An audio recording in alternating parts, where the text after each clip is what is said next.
Hello दोस्तों, स्वागत है आपका हमारे YouTube चैनल में। आज हम बात करने जा रहे हैं इजराइल और फिलिस्तीन विवाद के बारे में।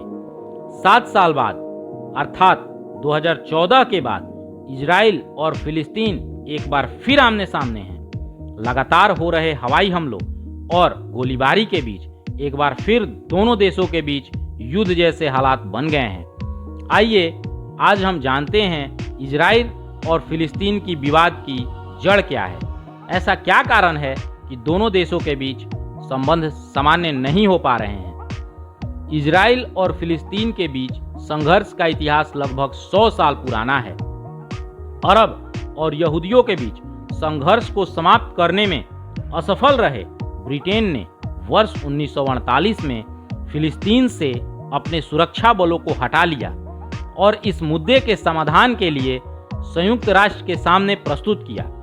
संयुक्त राष्ट्र ने फिलिस्तीन में स्वतंत्र यहूदियों और अरब राज्यों की स्थापना करने के लिए एक विभाजन योजना प्रस्तुत की, जिसके तहत पूरे फिलिस्तीन को 3 भागों में विभाजित किया गया, जिसमें 48% फिलिस्तीन, 44% इजराइल तथा शेष 8% यरूशलेम वाला भाग संयुक्त राष्ट्र ने खुद के नियंत्रण में रखा। यरूशलेम को संयुक्त राज्य ने इसलिए अपने नियंत्रण में रखा क्योंकि यरूशलेम 3 धर्मों का पवित्र स्थल है। ईसाइयों का मानना है कि ईसा मसीह का जन्म स्थान बेथलहम में हुआ था, जो कि यरूशलेम में स्थित है। यहूदियों का मानना है कि उनके पूर्वज यहीं के थे और वे ईस्टर्न वॉल को पवित्र मानते हैं। इसके साथ ही मुसलमानों की तीसरी सबसे पवित्र मस्जिद अल अक्सा यहीं पर स्थित है, इसलिए इसे होली लैंड कहते हैं। इस प्रस्ताव को यहूदियों ने तो स्वीकार कर लिया, परंतु अरबों ने इस पर अपनी सहमति प्रकट नहीं की। 1948 में यहूदियों ने स्वतंत्र इजराइल की घोषणा कर दी और इजराइल एक देश बन गया। इसके परिणाम स्वरूप अगल बगल के अरब राज्यों इजिप्ट, जॉर्डन, इराक और सीरिया ने इजराइल पर आक्रमण कर दिया।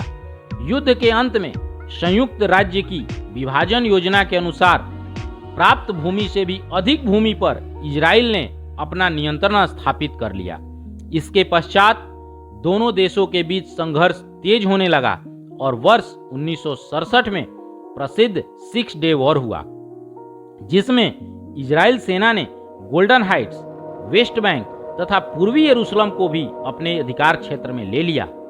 वर्ष 1987 में मुस्लिम भाईचारे के मांग हेतु फिलिस्तीन में हमास नाम के एक संगठन का गठन किया गया।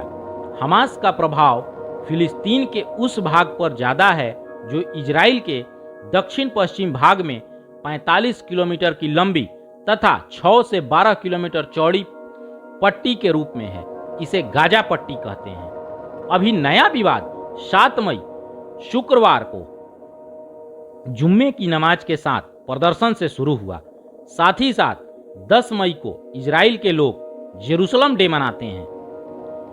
आपको बताते चले कि यरूशलेम डे 1967 में यरूशलेम पर इजराइल के कब्जे के उपलक्ष्य में मनाया जाता है।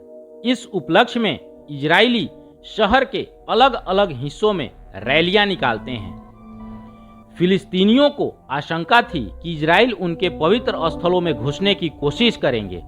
इसी आशंका के मद्देनजर फिलिस्तीनी 10 मई सुबह से ही अल अक्सा मस्जिद में मौजूद थे। सुबह के तकरीबन 8 बजे की बात है। इजरायली फोर्स मस्जिद कंपाउंड में घुस गई।